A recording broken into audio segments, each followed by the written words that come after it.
Now Akwaba and Faumbra Gun and Sam TV GH so what frame me Adjoa searching.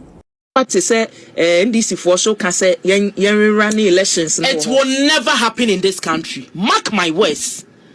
It will never happen in this country. Say a be re-election wa Ablekuma North. Minyaba. Electoral Commission it will never happen in this country. Electoral Commission forecast say Electoral Commission for say omo anka say omo provide security ni ankoye re-election o. Omo say mo provide security.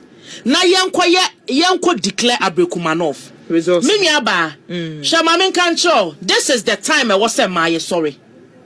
Me say my wa amanyosemu ya asema reho, but this is the time and my ya amanyosemu was yes. It will never happen in Ablekuma North. See a re-election. They should try and see what will happen in this country. Me say they should try and see. They should try and see what will happen in this country. Say ye nyina ya koto aba. Na ye gidi se will be every ni. Na mo pese mo ma ba abamu ti mo pese mo use mo tumi no. I didn't think nipa kron saje all because of your bar. All because of your bar. Can men lead ma 10,000 and me a demonstration wo kromo ha ka de besinye. Take it from me. It will never happen say Ablekuma North. Ye be kwa re-election wo ho. De ye ni man say ekwe free every ne with 414 votes. And then I'm ya asama na ya reho sa. Abacho ayamo boy na de wa bobo kitni ma mo de wini ye nyina no. Ekwa ya to abawi a de na ejina so de declare. Me bu say ya to abawi a de na ejina so de declare. Ne Sam George ye Sam George ye bia na wo ye. Enye de Sam George ye. Ye call Tesano. I was there. And ekwe free e providing all the pin sheet here then e de baye. Me wo ho binya se me ni ho. Ye can say NDC candidate and providing the pin sheet no. Pin sheet a wo de baye no. It's just a when you pin sheet kra amfa amba Ablekuma North. Pin sheet na ekua fie no. Enye say ya ne akwa baabi. Enye say ya na yakwa ye baabi. Wo agent a woman ni see wanim as NDC candidate agent no. Wa sign wo so. NPP agent assign, CPP agent assign. Ye wo kromu ha ye refi say ye call 2012 election. Ye call court request pin sheet ni ejina so aye ditimika se obi awini enye se ye ankasa ne yakwa akotena se ena ya boy esi emu ka se ekua afiri awini with 414 votes. Pin sheet no ena di ho adanse. This government at your own peril. How ne say o ma here ye wo ma wemu ena sa ban we ya o mampani Jomama da no from 2013 to 2017. Ebra ye ko dun so ma kese 4 good years. The president then told us ye pese enyan kanea na ye ntue to. Yes or no? We should pay more. Pay more. Be ready to pay more. And within that range, electricity bill was increased by more than 200%. In kanea nunya. So what is the guarantee? Say no catch me say ye ntue ska we ska na ye tua o my dey say tia say ye mfa nkotua debt na wo ho no. Ye de kwa koto pe. Ye se kotofa ngo. Enti ye to na ye de kwa kotua. Enti obi anya na adwen say ye kwa kotua to no. Enti ye de tofa ngo no a e to nda so da ho. E ka na e da ho, e da so ho. Okay. And government when your government ya me trust ne say me di misika ma ne say ye de kwa koto e fa ngo agu machine ma ye nya nkane a me meja tum say ye benya sankane no. Enti ye no de me mfa nko hokra say e si etua. O man ne me feel say e si etua. O man de governance is a continuous. Enti say oh ya de na say NPP afiri akonwa so a me feel say ye na wo kan e ne me bo ha ye ya me tie me ankasa maban ne me bo ho mo ye na me ni aban no nya adwen. But enu nti e no mo ato aba yi afiri akonwa so e na e de wo aba ye de jawa ye de aso na nsema honorable ka say ayi debt Akufo-Addo beto ye wanye ho hwe wanye. It is never true. Akufo-Addo anye ho hwe a even the interest alone on 2.5 billion for 8 years should have accrued. Who fees and that's why 2.5 billion. Okay. It's never true. Okay. Enti em fan to nje. Sa time na wo ka no na dollar no ko ya dollar nko anko duru be 22.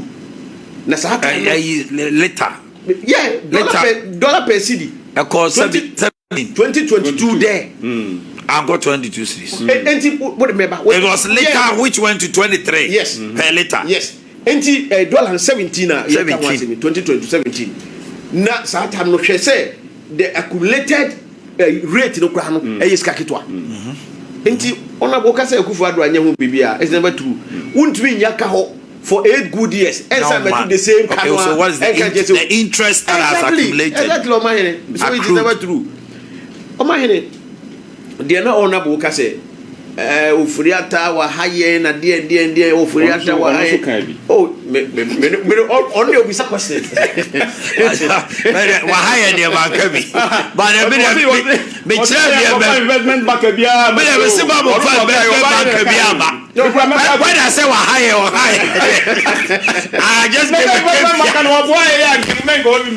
you see,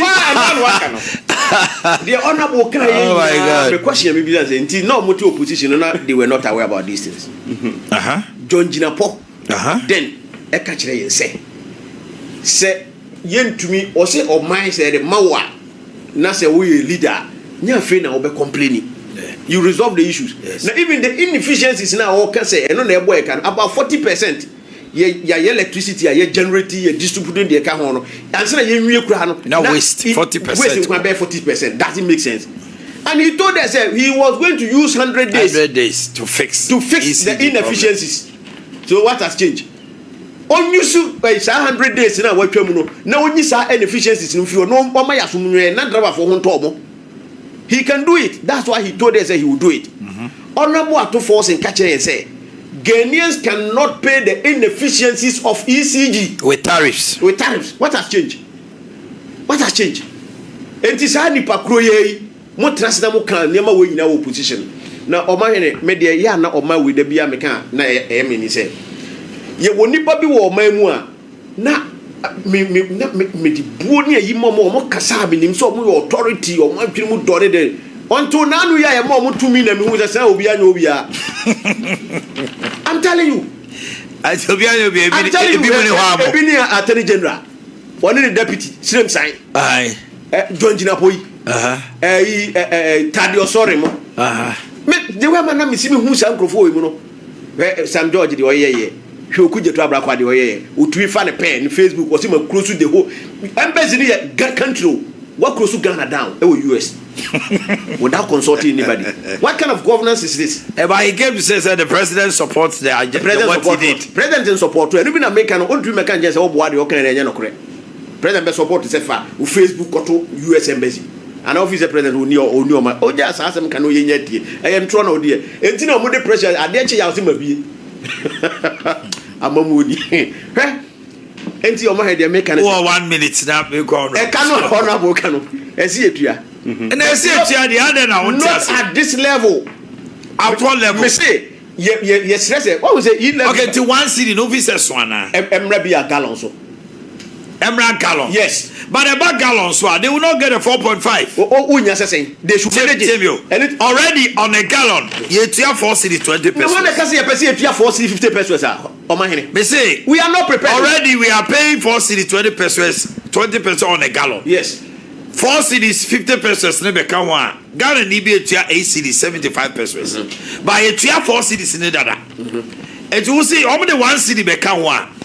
The projected amount of 5.7 no munya no. Omo to fan top petrol no. Can you do so? We are the same person who are going to people who are they going to manage it. Say they manage it. Manage it how? You any depend what him say sa IPPC or musin say take up in the kagawe. What him say NPP are by we renegotiated with these IPPs. Almost just here more bibliotity to omo so. So why can't you do the same thing? Almost ye NPP fund there and nam say na ye ne IPPs no ye no omo ye free nti ye no omo kasa no omo atiase e no omo just kan ho sa. Mo no omo kasa. Mo no omo kasa. All right. I don't see that. What say e levy e bra e ba no. Ofuriata said